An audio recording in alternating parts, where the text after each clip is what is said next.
நெல்லைக்கணிக் சார்பாக அகிலாண்டம் போன பதிவுல நாய்கள் எப்படி ஓடிச்சுங்கிறத நீங்க பாத்தீங்க. 14/8 டைம்ஸ் ஆஃப் இந்தியால இந்த செலிபிரிட்டிஸ் எல்லாம் என்ன சொல்லியிருக்காங்கன்னு பாக்குறீங்க. ஜான் ஆபிரகாம் என்ன சொல்லியிருக்காங்கன்னா, இது பிராக்டிக்கலா சாத்தியமா அல்லது இது வந்து ஹியூமனிட்டி இதே கிடையாது அப்படின்னு இந்த கோர்ட்டுடைய இதை சொல்லியிருக்காரு. ஈவன் அவர் chief justice of India BR Gavai கூட லெட்டர் எழுதியிருக்காரு. அதே மாதிரி நம்ம தமிழ்ல காமெடி ஆக்டர் வினோதினி வைத்தியநாதன், அவங்க ஒரு அனிமல் லவர் கூட, அவங்களும் வந்து அனிமல் லவர்ஸ் எல்லாம் சேர்ந்து இதை ப்ரொடெஸ்ட் பண்ணணும், இந்த மாதிரி டாக்ஸை வந்து ஸ்டே டாக்ஸை வந்து ரிமூவ் பண்ணணும் அப்படின்னு சொல்றது ரொம்ப தப்பு அப்படின்னு அந்த வினோதினி வைத்தியநாதன் சொல்லியிருக்காங்க. இது டைம்ஸ் ஆஃப் இந்தியா 14ஆம் தேதி வந்திருக்கு. இன்னைக்கு 16ஆம் தேதி இன்னைக்கு RSS சீஃப் மோகன் பகவத் அவர் ரொம்ப அழகா சொல்லியிருக்காரு. Regulate stray dog population, shelters not the solution சொல்லியிருக்காரு.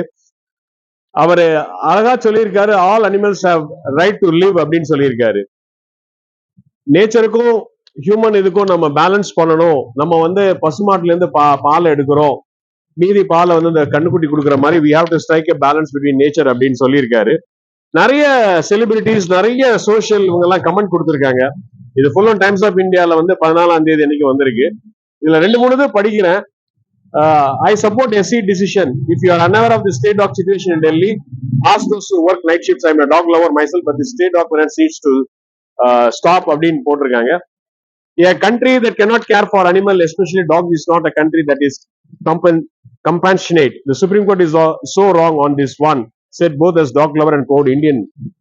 Someone needs to file a review petition அப்படின்னு சொல்லி போட்டிருக்காங்க. ஸோ இந்த மாதிரி நிறைய கமெண்ட்ஸ் வருது. குற்றாலத்துல நேற்று பாத்தீங்கன்னா 8 பேரை வெறி நாய் கடிச்சிருக்கு. கடிச்சு குதிரை அவங்க ஹாஸ்பிட்டல் அட்மிட் பண்ண போட்ட தினமலர்ல வந்திருக்கு. இதோட கொடுமையான என்னன்னா 7 மாதங்கள்ல ரேபிஸ் நோயால் 20 பேர் உயிரிழப்பு.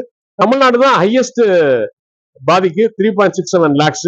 அதே மாதிரி கடந்த ஆண்டு 4.8 லட்சம் பேர் பாதிக்கப்பட்டிருக்காங்க. அதுல 40 பேர் ரேபிஸ் நோயால் இறந்திருக்காங்க. ஸோ எந்த விதமான டேட்டா பேஸும் இல்ல.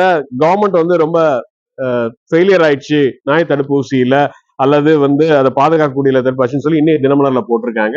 ஸோ சப்ஸ்கிரைப் பண்ணுங்க. இந்த நாய்க்கடி வந்து இன்னைக்கு உலக அளவுல, இந்தியா அளவுல ரொம்ப பெருசா பேசப்பட்டிருக்கு. அது மக்கள் அதை பத்தி இன்னும் அவேர்னஸ் ஆகல. கவர்மெண்ட் அதுக்கு சரியான ஸ்டெப் எடுப்பாங்களா என்னன்னு தெரியல. டெய்லி நியூஸஸ் வந்துட்டே இருக்கு.